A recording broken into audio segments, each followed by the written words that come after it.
Good morning friends, health care के authentic video में आपका स्वागत है। नए वीडियो की इन्फॉर्मेशन आपको मिले, इसके लिए जरूरी है कि इस चैनल को सब्सक्राइब कर लें, बेल आइकन को भी दबाएं। इस वीडियो में बात होगी पेरिला ओस्मोइडिस की। एक होम्योपैथिक मेडिसिन है जिसका बेहतरीन एक्शन यूरिक एसिड को कम करने के लिए होता है।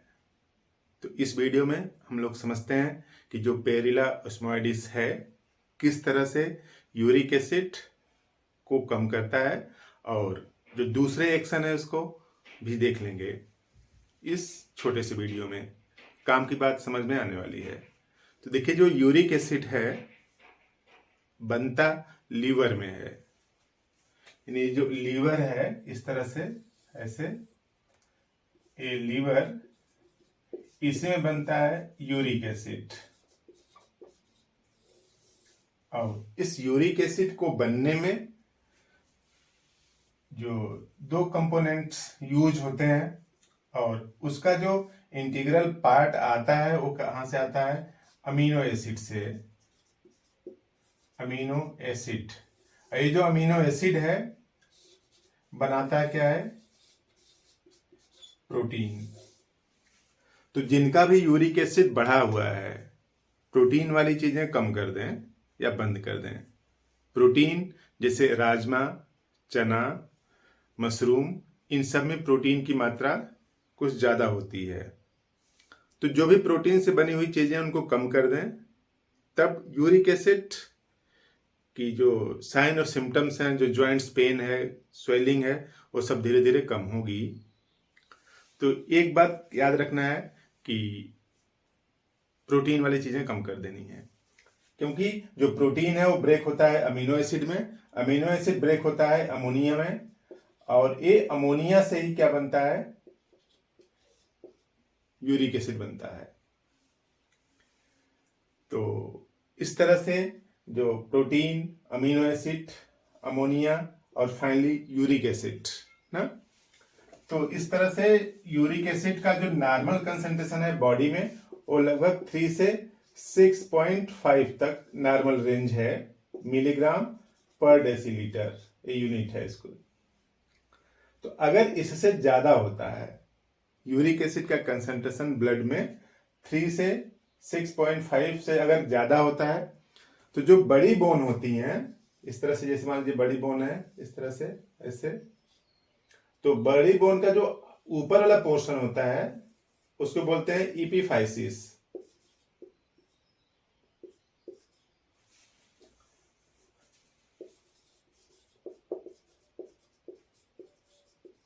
तो जो बड़ी बोन का अंत वाला पोर्शन है इपीफाइसिस, वो नॉन वेस्कुलर टिश्यू है, नॉन वेस्कुलर टिश्यू है। इसी पर आकर के यूरिक एसिड डिपॉजिट हो जाता है। तो जो बोन के एंड वाला पोर्शन है वो उसको इपीफाइसिस बोलते हैं, उसी इपीफाइसिस पर यूरिक एसिड आके डिपॉजिट होता है। अब इमेजिन करिए कि यहां पे जैसे मान लीजिए एक बोन है और ये दूसरी बोन है इस तरह से ऐसे, और यहाँ पे ज्वाइंट्स बन रहा है इस तरह से ऐसे, और अगर यहाँ पे यूरिक एसिड के क्रिस्टल डिपॉजिट हो जाएंगे तो इस तरह से जो मोशन होगा, जो ज्वाइंट्स का जो मोशन होगा वो फ्री नहीं रह पाएगा, दर्द करने लगेगा, पेनफुल हो जाएगा, स्वेलिंग आ सकती है ना। और कुछ केस में क्या होगा कि जो अंगूठा है पैर का, वहां पे डिपॉजिट हो जाने की वजह से अंगूठा टेढ़ा हो जाता है, अंदर की तरफ मुड़ जाता है। तो इस तरह से जो यूरिक एसिड का बढ़ना, यानी शरीर में ज्वाइंट्स में दिक्कत आने लगती है, पेन, स्वेलिंग, स्टिफनेस, इस तरह से कई सिम्टम्स आते हैं। तो ये जो होम्योपैथिक मेडिसिन है इसके अंदर एक केमिकल पाया जाता है, उसका नाम है रोसेफ्यूरान, लगभग 58% होता है।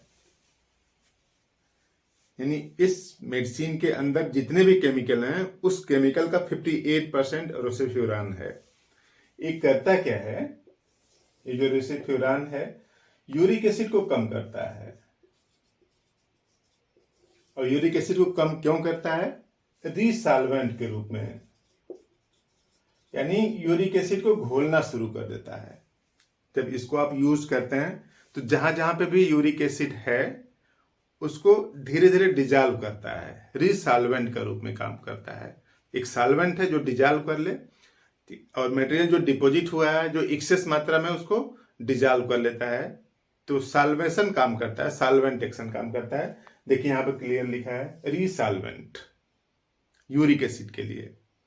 तो धीरे धीरे यूरिक एसिड जो बॉडी में जहां जहां पे डिपॉजिट है वहां से निकलना शुरू हो जाएगा। उसके अलावा और इसका एक्शन इस तरह से है कि देखिए लिखा है lower uric acid and its sign symptoms. Uric acid के जो साइन सिम्टम्स हैं वो भी धीरे धीरे कम होने लगेंगे और सेडेटिव के रूप में काम करता है। कुछ लोग ऐसे होते हैं जिनको रात में ठीक से नींद नहीं आती, नींद के लिए कोई टेबलेट लेते हैं तो उसको ट्रैंकुलाइजर बोलते हैं। यानी ट्रैंकुलाइजर और सेडेटिव दोनों सेम चीजें होती हैं, यानी सेडेटिव इक्वल टू ट्रैंकुलाइजर।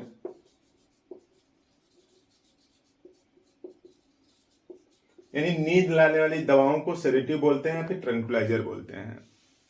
तो उसमें भी काम करता है रोसेफ्यूरान जो केमिकल है, और उसके साथ साथ एंटी स्पाज्मोटिक, यानी शरीर के अंदर जो हालो ऑर्गन है, जो खाली हैं, जो खोखले हैं, जैसे आंतें खोखली हैं, ठीक है, स्टमक पेट खोखला है, या फिर यूट्रस या फिर ओवरी, तो जो खोखले ऑर्गन है उसमें जब दर्द होता है तो इस तरह से उसकी जो मांसपेशियां हैं यानी जो चमड़ी है, जो मोटाई है, इस तरह से स्पाज्म आने लगते हैं, तो उसको स्पाज्मोटिक पेन बोलते हैं। तो जो हालो ऑर्गन है उसमें स्पाज्मोटिक पेन होता है, और ये जो रोसेफ्यूरान है कैसा काम करता है, एंटी स्पाज्मोटिक, यानी जो दर्द है हालो ऑर्गन में उसको भी कम करता है।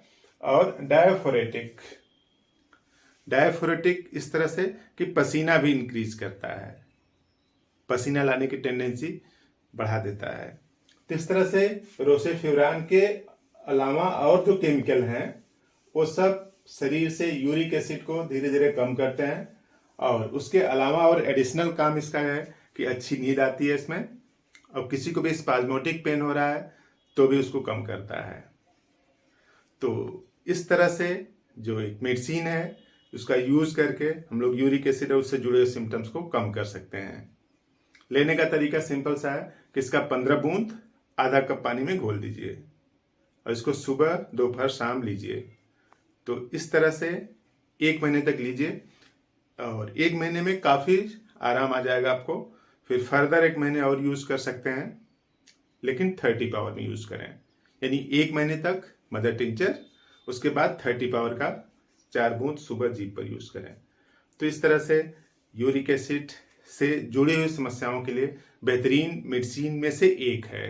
कई दवाइयां हैं जो यूरिक एसिड को कम करती हैं, बेंजोइक एसिड है और कोल्चिकम है, लाइकोपोडियम है, तो कई ढेर सारी दवाइयां हैं, उसमें से एक दवा है ये। इसका मदर टिंचर यूज करें, बेहतर रिजल्ट आएगा। बात समझ में आई तो इस वीडियो को और लोगों को शेयर करें ताकि उनकी भी इंफॉर्मेशन बढ़े और बीमार होने की संभावना कम हो। Thank you.